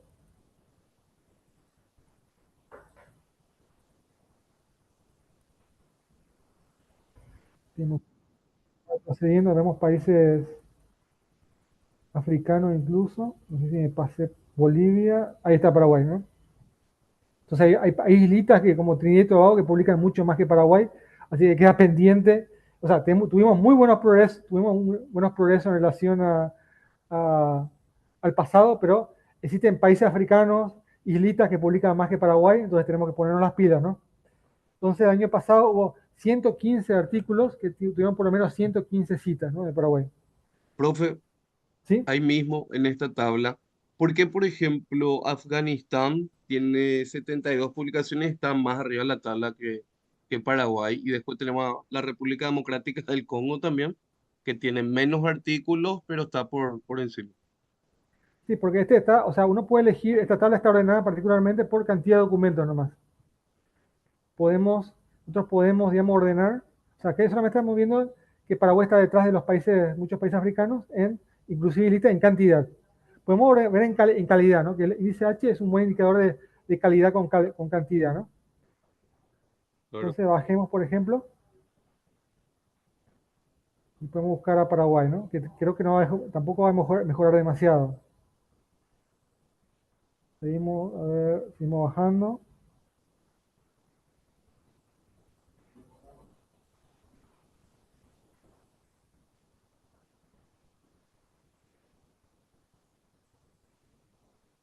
Ahí está Paraguay de vuelta, 135, no hubo una gran mejora. Ahora estuvimos, digamos, eh, al tener un índice de 115, quiere decir que hay 115 artículos del 2023 que tienen al menos 115 citas, ¿no? Entonces, eh, tanto en calidad como calidad, Paraguay tiene una tarea pendiente, tiene bastante tarea pendiente, ¿no? Entonces podemos ingresar, podemos ver un poco con más detalle, digamos, las estadísticas de Paraguay, ¿no? Aquí vemos la cantidad promedio de citas sin discriminar por año, ¿no? Estamos hablando de cualquier año, ¿no? En promedio, los artículos paraguayos han sido citados 18,66 veces, ¿no? Entonces, por ejemplo, algo muy importante es que existen argumentos que se pueden citar y que no se pueden citar, ¿no? Entonces aquí, por ejemplo, muestra que el 91% son documentos que se pueden citar, lo que aparece en este digamos, en la estadística de Paraguay. Y también algo muy importante es la diferencia entre cita externa y autocita, ¿no? Porque cada vez es más importante el tema de cuántas citas tiene tu artículo, pero una estrategia bastante común entre los investigadores es citarse a sí mismo, ¿no? A veces, bueno, obviamente no me tengo que citar a mí mismo porque yo soy investigador relevante, o sea, mi trabajo es relevante para el trabajo que viene después y no tengo otra que citarme, pero hay gente que abusa, ¿no? Que puede pasar eso, ¿no? Que se cita solo por citarse para tratar de aumentar sus métricas, ¿no? Entonces, en ese Profesor, sentido, cada vez, ¿sí? y no es justamente ahí, ¿qué es lo más recomendable en ese aspecto cuando uno va a intentar autocitarse? ¿Es recomendable? ¿No es recomendable? O sea, uno tiene que tratar de ser, tiene que tratar de ser imparcial consigo mismo. Me cito a mí mismo solamente cuando el artículo es relevante justamente para lo que estoy presentando. Básicamente eso, ¿no? Porque, o sea, autocitarse es inevitable, ¿no? Lo que es cuestionable es autocitarme artículos que no tienen relevancia para el artículo que estoy haciendo, que es una práctica cuestionable. Perfecto. Entonces aquí, por ejemplo, podemos ver que por lo menos los paraguayos no están abusando tanto de la autocita, solamente el 5% de las citas registradas en los artículos paraguayos hasta ahora son autocitas, ¿no? Porque de hecho hasta ahora en Paraguay esa cuestión no es tan importante. Esperemos que esos porcentajes se mantengan bajos a medida que CONACYT vaya dándole más peso a ese indicador que hasta ahora todavía no tiene tanta importancia. Y aquí vemos la progresión, digamos, de documentos, cómo fue creciendo a lo largo de los años, ¿no? Entonces, prácticamente teníamos una planicie hasta el año 2000, hasta hace 20 años atrás teníamos una planicie que fue creciendo y se puede ver, digamos, los efectos del fomento a la investigación que hubo digamos, los últimos años, ¿no? Paraguay, digamos, antes era prácticamente inexistente, ahora somos pequeños, antes éramos inexistentes básicamente en cuanto a publicación. Pero obviamente los números brutos no son suficientes para contar toda la historia, porque también mundialmente hay también una tendencia, especialmente en los países en vía de desarrollo como nosotros, a que tratar de publicar más, ¿no? Porque hay más reconocimiento de que para que un país se desarrolle hay que hacer investigación. Entonces, por ejemplo, aquí tenemos el indicador en porcentaje mundial, digamos, ¿no? De Paraguay, por ejemplo, bueno, mundialmente, antes ni el 0%, ahora mundialmente el 0,01% fue creciendo, ¿no? Que tampoco da mucho detalle.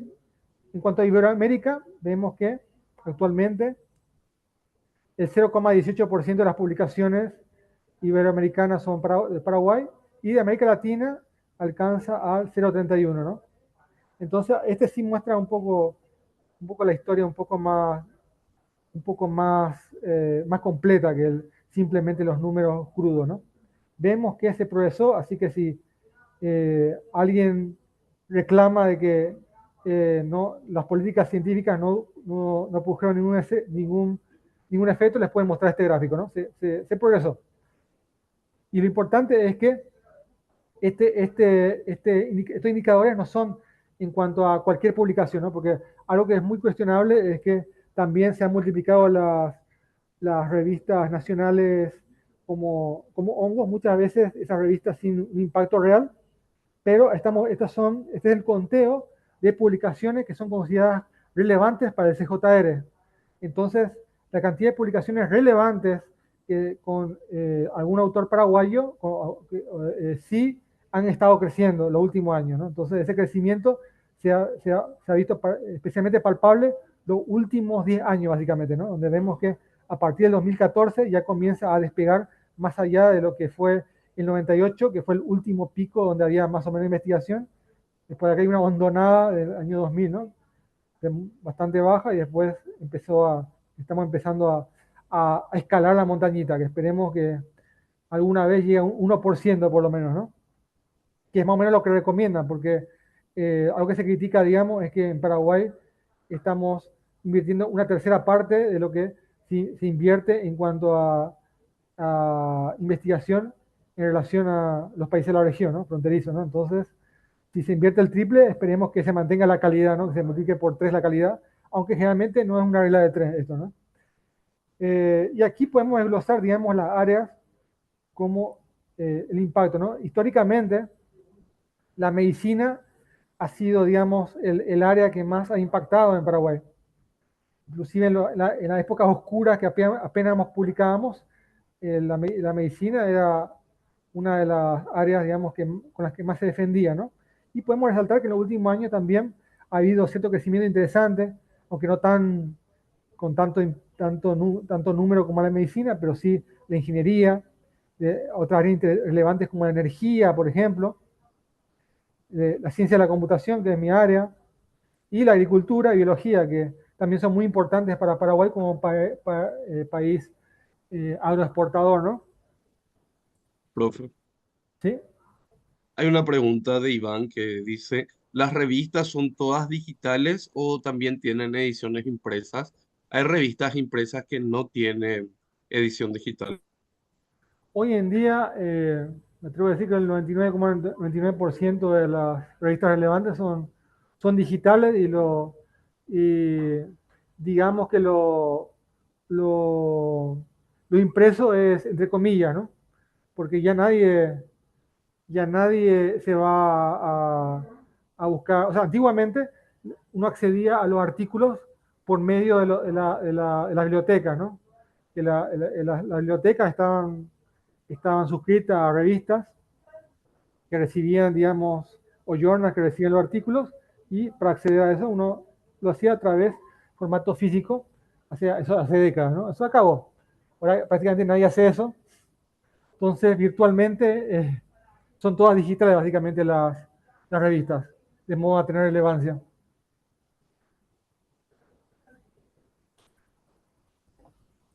Entonces, aquí también podemos ver otras estadísticas interesantes respecto a algo también que muestra, digamos, el nivel de madurez que tiene un país, el sistema científico de un país, es el porcentaje de colaboración internacional. Paraguay, en relación a otros países, tiene un porcentaje de colaboración internacional altísimo, porque somos un país con muy poca tradición científica, que dependemos mucho de la colaboración con otros países, ¿no?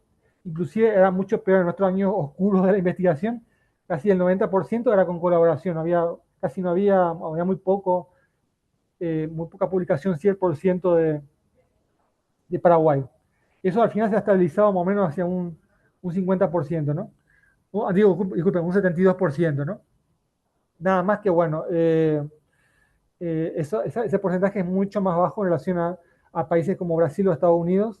Después pueden verificar, porque son países, digamos, que con sistemas científicos de investigación maduros, mucho más independientes, ¿no? Nosotros dependemos mucho de financiamientos externos, colaboraciones, etcétera, ¿no? Y aquí también podemos ver una progresión respecto a la evolución de las citas externas y las autocitas, ¿no? Que podemos ver que las autocitas se mantienen bastante bajas, mientras que las citas externas tienen ciertos tambaleos, ¿no? Y por último, también algo que cada vez más importante es el Open Access, ¿no? Que vemos que es una tendencia a que la mayoría de las publicaciones relevantes de Paraguay sean Open Access, es decir, que los autores han pagado para que sean de acceso gratis, lo cual facilita, digamos, es recomendable, si tiene el dinero, para facilitar el acceso o sea, para que otras personas tengan acceso a sus publicaciones, ¿no? Nada más que, bueno, eh, el problema es que eso cuesta dinero. La Open Access siempre cuesta un dinero interesante. Muchas veces está la opción de publicar sin Open Access, que es gratis, y después está la opción Open Access, que tenés que pagar 5 millones, 6 millones, 7 millones, o mucho más incluso, ¿no? Entonces, alternativas, digamos, para que otras personas tengan acceso a tus publicaciones, está, por ejemplo, algo que no me olvidé colocar en las presentaciones, pero te voy a mostrar ahora.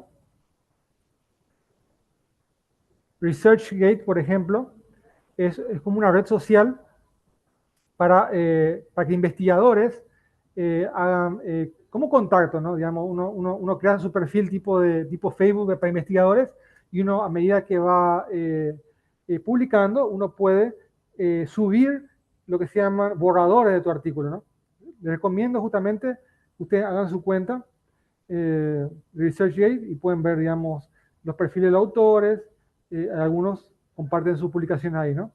Entonces, ResearchGate es una forma en que ustedes pueden hacer que otras personas tengan un acceso gratuito a sus publicaciones, aunque sea en la versión borrador, ¿no? Porque algo también que hay que aclarar, ¿no? Que hay que tener cuidado, es que cuando ustedes publican su artículo en una revista, ustedes piden los derechos de autor sobre ese artículo, sobre la versión final, ¿no? Hay que tener cuidado con eso, ¿no? Pero ustedes todavía tienen el borrador, todavía es de ustedes. Entonces, lo que solemos hacer los investigadores para que haya mayor acceso en nuestras publicaciones, pese a no publicar de forma open, no tener dinero para hacer de forma open, o incluso, digamos, para protegernos del plagio, ¿no? Puede ser que uno envía una revista, uno tiene miedo de que un evaluador avivado te rechace el artículo y se quede con tu idea y después lo publique en otro lado, ¿no? No conozco que haya pasado, pero bueno, si uno tiene miedo de eso, uno puede publicar el borrador en ResearchGate de modo a protegerse. También dentro de la comunidad de dentro de la comunidad de ciencia exacta, una plataforma bastante importante es Archive. Entonces,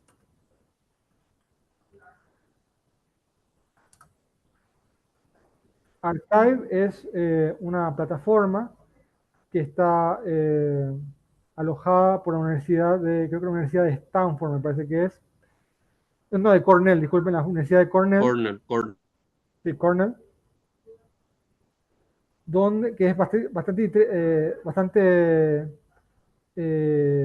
popular en la comunidad de ciencias exactas para colocar, digamos, lo que se llaman los borradores, ¿no? Los borradores de los artículos, ¿no? Antes que lo que suele hacer es que uno pone la versión borrador, o que más que borrador, bueno, versión semipulida lo que se suele llamar es, bueno, vamos a llamarle versión semipulida, y envía después, o sea, sube esto aquí y también lo envía al journal, ¿no? Para los motivos que le dije, ¿no? Que es proteger su derecho intelectual sobre la idea, ¿no? Protegerse de plagio y que haya más disponibilidad, digamos, el trabajo en sí, ¿no? Entonces uno puede hacer clic, por ejemplo, en un área, acá tenemos las áreas más esotéricas de la matemática que a ustedes se les ocurra, ¿no? Por ejemplo, Representation Theory, por ejemplo, sale lo último que se publicó hoy, ayer, ¿no? Acá hacen publicaciones diarias, cualquier cantidad, para que tengan una idea, digamos, del volumen de publicación que hay, inclusive en áreas que en Paraguay no sé si vamos a tener aquí dentro de 20 o 30 años, todavía no tenemos nadie que trabaje en esto. Entonces, nada más que hay un problema con Archive, ¿no? Que no cualquiera puede publicar en determinada área, uno tiene que ser endorsado. ¿Qué es ser endorsado, no? Endorsado es, digamos, que una persona que ya publica en Archive te habilite para publicar en esa área, ¿no? Yo, por ejemplo, solamente tengo habilitado para publicar mis, eh, mis trabajos preliminares en lo que es el área de computación cuántica, ¿no? Porque yo hice mi doctorado en eso, mi orientador estaba afiliado a Archive y él me pudo, me habilitó para que yo pueda hacer eso, ¿no? Pero yo no puedo publicar en otras áreas, ¿no? Solamente en esa área particular nomás, hasta que encuentre a alguien esa otra área que me permite. Algo que eso se llama endorsamiento, ¿no? Yo, por ejemplo, un problema que estoy teniendo es que los últimos años estuve publicando en temas de data science y en temas de machine learning, pero no conozco a nadie endorsado en Archive que me pueda endorsar a mí, en modo que yo pueda colocar esos trabajos preliminares en esa categoría, ¿no? Entonces lo que solía hacer yo era subir a mi ResearchGate, ¿no? Entonces esa era la solución alternativa que yo encontré al Archive, ¿no? Profe, ¿Sí? hay una pregunta de Cristian en el chat que dice, ¿la publicación en los repositorios institucionales podría ser una alternativa para los preprints? Sí, claro, también sirve. Cualquier, digamos, medio online que otras personas puedan verificar, eh, es válido, ¿no? Siempre y cuando hay que tener cuidado también porque muchas veces las instituciones pueden actualizar sus páginas web y desaparecen, ¿no? Los trabajos, mientras que en el caso de Archive y de ResearchGate pueden pasar años, o sea, pasan años y se mantienen esas publicaciones ahí, ¿no? Eso, digamos, esos preprints, ¿no? Entonces, eh, como ResearchGate, digamos, no tiene filtros, yo le recomiendo ResearchGate en el peor de los casos, ¿no? Después,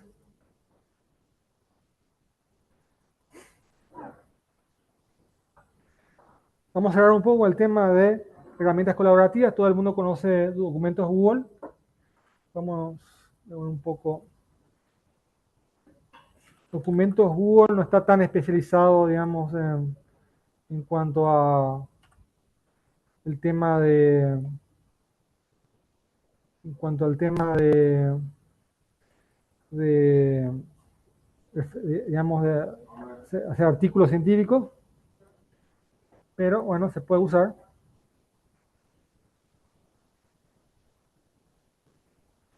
Tiene sus caracteres especiales, se puede insertar, por ejemplo, ecuaciones.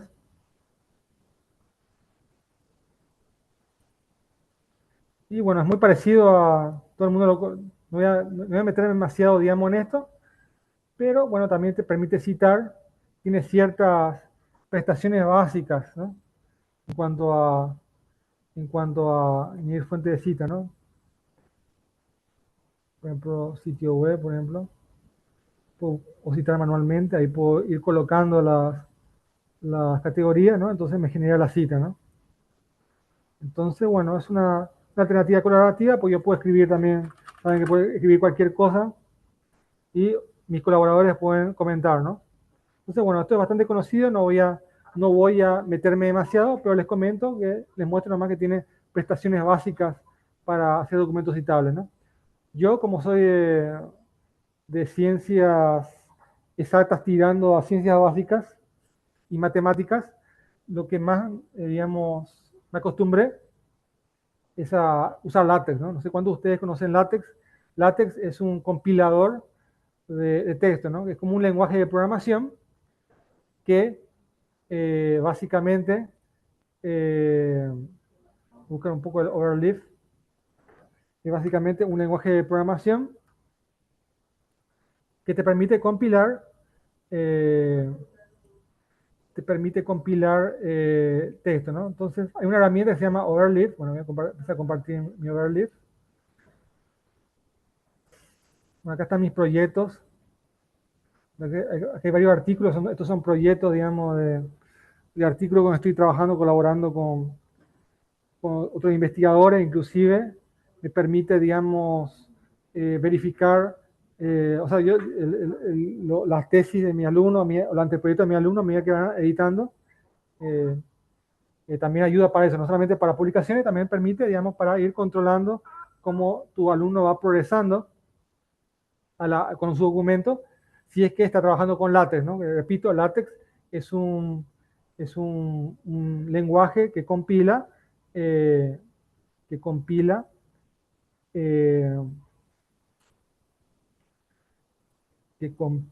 eh, justamente eh, texto. Entonces, por ejemplo, aquí tenemos bueno, este puede ser bastante complejo, digamos. Por ejemplo, es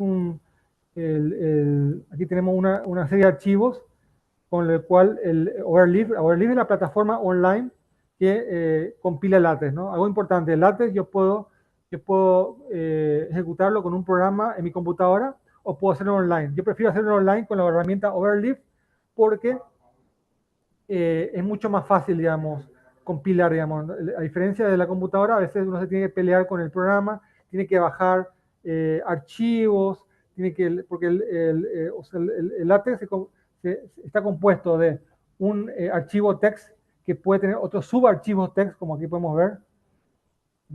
Cada capítulo aquí es un text que está enlazado a este text, ¿no? Esta es una tesis, ¿no? Cuando estoy trabajando con un alumno de la Universidad Autónoma de Asunción, que bueno, este documento es bastante complejo. Tiene también sus archivos para referencias, BIB, ¿no? Entonces un documento, especialmente para una tesis, puede ser bastante compleja, ¿no? Voy a mostrarles algo que sea más simple, para que no tengan tanto miedo del LaTeX, ¿no? Los artículos, ¿no? Por ejemplo, los artículos se pueden compilar. A ver, voy a buscar un artículo viejo. Un artículo viejo mío. Análisis. Selección de atributos. También con LaTeX uno puede hacer presentaciones de diapositivas. puedo hacer muchas cosas. A ver, template, journal, este, buscar uno que ya ha publicado ya.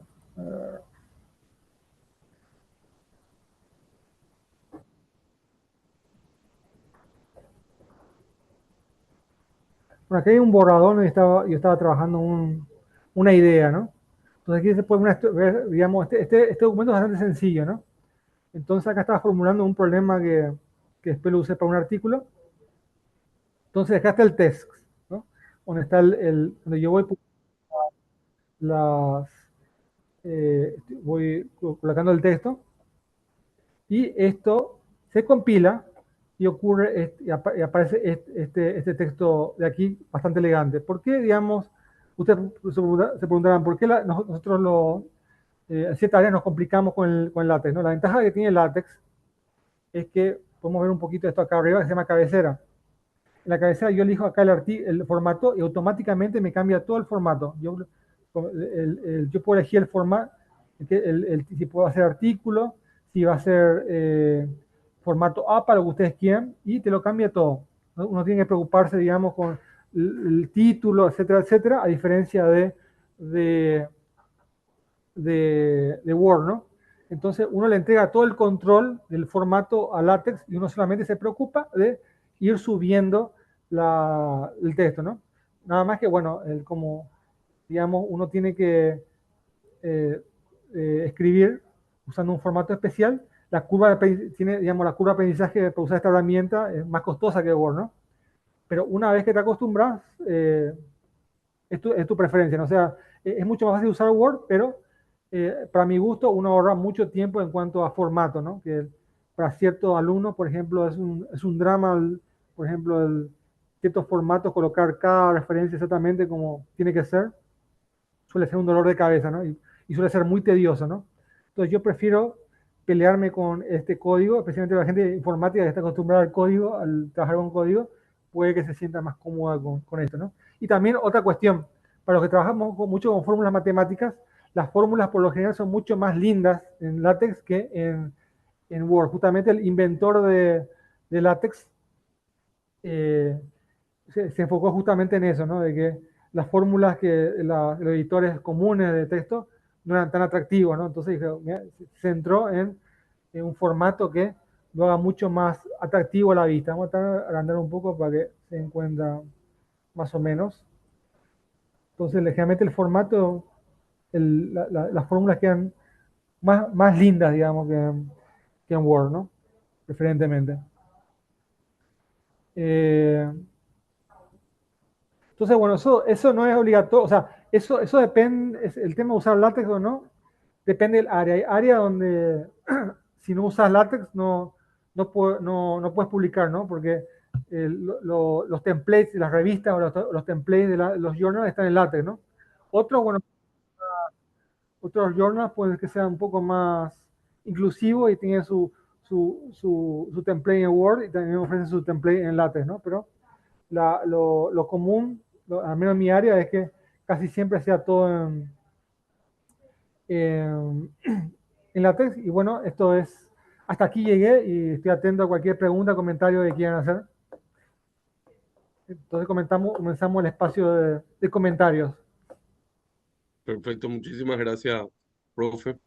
Bueno, tenemos entonces unos minutos, si es que quieren preguntar, si es que tienen consultas, y como le avisamos también, si es que tienen ya algunos trabajos que están adelantando para presentar alguna revista.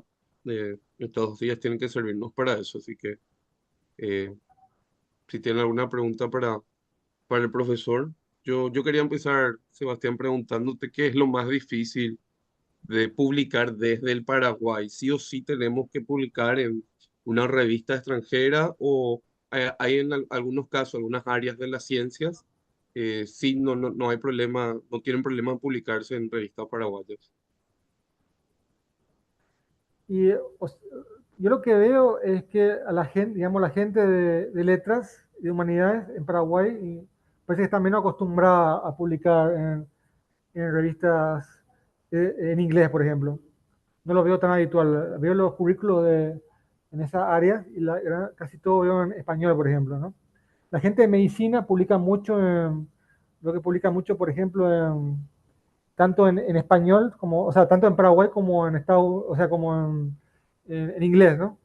Es más término medio. Y la gente de exactas está muy centrada, especialmente la gente de exactas, sin exactas, estamos mucho más centrados a publicar hacia afuera y se nos exige mucho más, digamos, tenemos estamos más acostumbrados a publicar hacia afuera, por la tecnología, digamos, tiene un desarrollo mucho más, es un foco mucho más universal inclusive, ¿no? Porque por ejemplo, la gente de medicina se puede escudar, bueno, yo estoy estudiando, por ejemplo, el mal de Chagas, por ejemplo, supongamos que le interesa más, es más interés regional, ¿no? Entonces puede, digamos, que las revistas todavía tienen cierta relevancia en medios más regionales, ¿no? Y también, por ejemplo, la gente de ciencias sociales y humanidades se suelen enfocar en sociedades regionales, ¿no? Entonces, tienen más tradición, digamos, mayor tendencia a lo regional, pero la tecnología y las ciencias exactas siempre se han caracterizado por tratar de alcanzar lo universal siempre, ¿no? Entonces, no es tan bien visto enfocarse demasiado en ciertas áreas muy exactas, solamente y también por una cuestión de masa crítica, ¿no? En Paraguay la gente de ciencias exactas es una gran minoría, tecnologías son minoría también. Y no conozco ninguna revista paraguaya especializada en tecnología, por ejemplo. Realmente tecnología puede ser mezclado con educación o de quiera, ¿no? Ni siquiera el que quiera publicar solamente en Paraguay, ni siquiera tiene dónde publicar en Paraguay muchas veces, ¿no? Entonces no le queda otra que publicar afuera. Profesor, y en ese punto hay algunas revistas científicas paraguayas que son generalistas. Muchas universidades tienen estas revistas. ¿Cuál es tu recomendación personal al respecto? ¿Es mejor que se publiquen ahí cuando son trabajos que están empezando o no es recomendable publicar, por ejemplo, en la revista de la universidad donde uno está trabajando o estudiando? Y creo que esas revistas son interesantes para iniciación científica, ¿no? Para trabajos eh, tipo monografía. Entonces, digamos, los alumnos están comenzando, capaz si los resultados no son tan impactantes a nivel internacional, bueno, digamos, para que el alumno tenga cierta experiencia en publicar, ¿no? Porque yo he conocido, digamos, trabajos de grado que han sido nivel doctoral, inclusive aquí en Paraguay, ¿no? Eso ocurre. Entonces, si el trabajo de grado es brillante, traten de sacarle todo el jugo que puedan, esa es mi recomendación. Si no le da el cuero más allá de una publicación nacional, está bien, ¿no? Lo importante es no limitarse, ¿no? Si es que le da el cuero para algo de impacto, traten de mandarlo a ese lugar de impacto. De hecho, algo que se comenta mucho en Paraguay es que, inclusive que llama atención a los evaluadores de ingeniería, por ejemplo, es que la cantidad de publicaciones que se sacan en Paraguay en ciencias exactas con alumnos de grado. Eso llama la atención. En el extranjero no suele pasar eso. Entonces parece que los investigadores, o sea, los tutores le sacan más el jugo a los alumnos de grado. ¿Por qué ocurre eso? Porque Paraguay tampoco tiene mucha masa crítica en cuanto a programas de doctorado. Son poquísimos. Digamos, en el primer mundo, los programas doctorales hay muchísimos más programas doctorales. Entonces, lo que sostiene el sistema de investigación suelen ser los estudiantes doctorales, que aquí casi no tenemos. Entonces, muchas veces los investigadores le tiran la carga a estudiantes de grado relativamente buenos, ¿no? Especialmente en cuanto a universidades nacionales, estoy viendo eso, ¿no? Y justamente al respecto, profesor, como nos faltan muchos programas de doctorados y doctorados en serio, ¿verdad? Que hagan investigación en este caso, muchos inician ya durante la licenciatura en la carrera de investigador, de investigadora, y de repente hay serias falencias. De hecho, publicamos hace pocas semanas en Ciencia del Sur el índice Nature de líderes de ciencia, donde Paraguay está muy lejos, peor que estos rankings que hoy estuviste revisando, profesor. Entonces, ¿se recomienda o no? Por ejemplo, cuando uno busca un tema de investigación, ¿se recomienda ya empezar en la licenciatura o directamente, como decís, a nivel internacional, más en el doctorado? por ya, teniendo la base de que no tenemos tantos programas de doctorados en el país. Digamos, la licenciatura, lo ideal sería que el alumno tenga un contacto, cierto contacto respecto a cómo funciona qué es una carrera académica. Eso es lo que, eso es lo, digamos, lo que hace falta, ¿no? Porque mucha gente no le interesa, digamos, ir a la ciencia. Hay mucha gente que su objetivo de vida es hacer dinero, empresas, etcétera, ¿no? Está todo bien, ¿no? Necesitamos todos los perfiles, ¿no?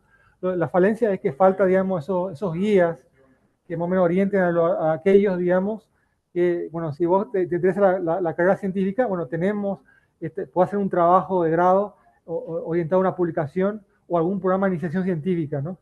Que eso se puede ver en países como Brasil, por ejemplo, ¿no? Entonces, falta más opciones, digamos. Está genial que hay opciones para la gente que quiera solamente hacer cuestiones empresariales, digamos, enfocadas a la industria, y gente, pero también no descuidar a la gente que le interesa hacer investigación. Esa es mi opinión.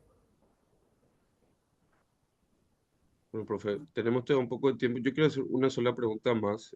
Ya sé que revisamos algunas de estas herramientas, pero ahora con la explosión de varias aplicaciones y herramientas de inteligencia artificial, está cambiando también el modo no solamente de hacer investigación, sino de difundir los resultados de esa investigación.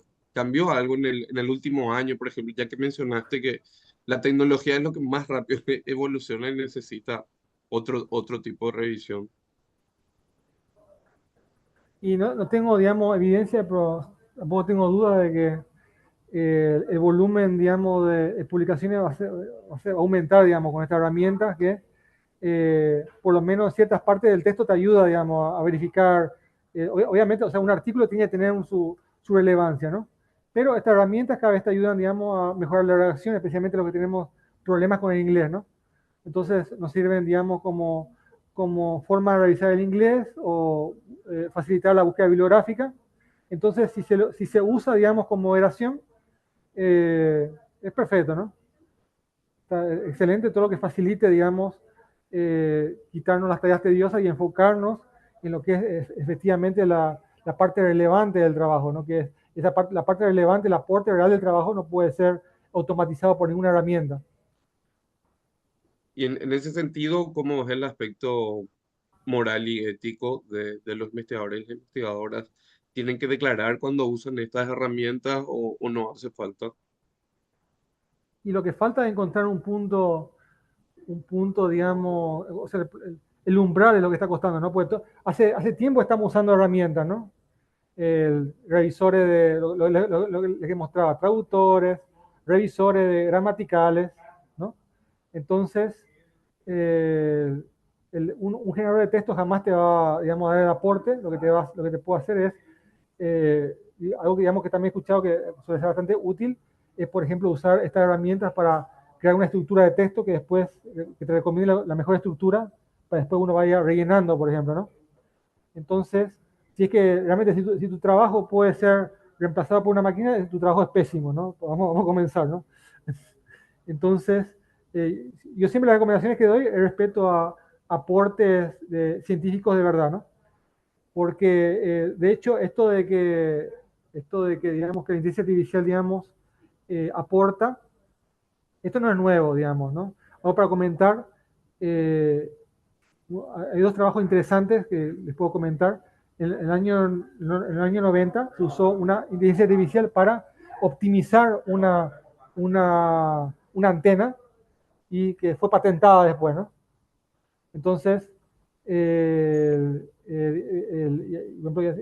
hace tiempo se está usando inteligencia artificial para desarrollar nuevos productos.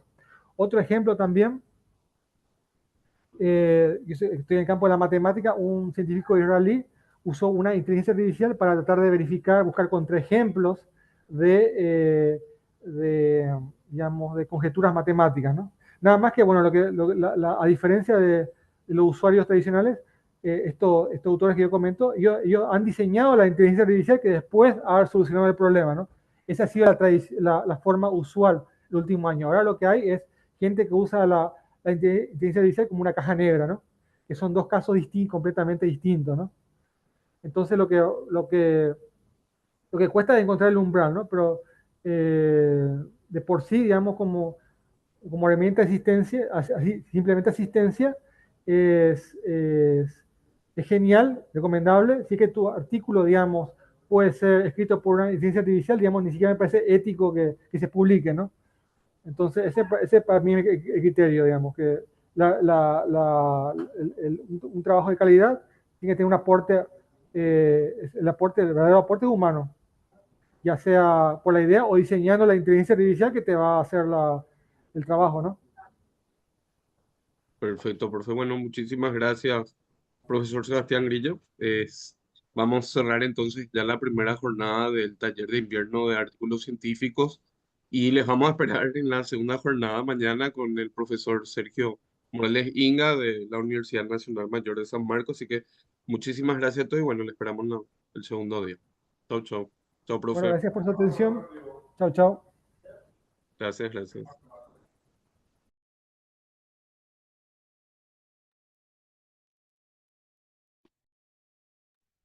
Buenas noches, chao, chao. Buenas noches. Chau, chau.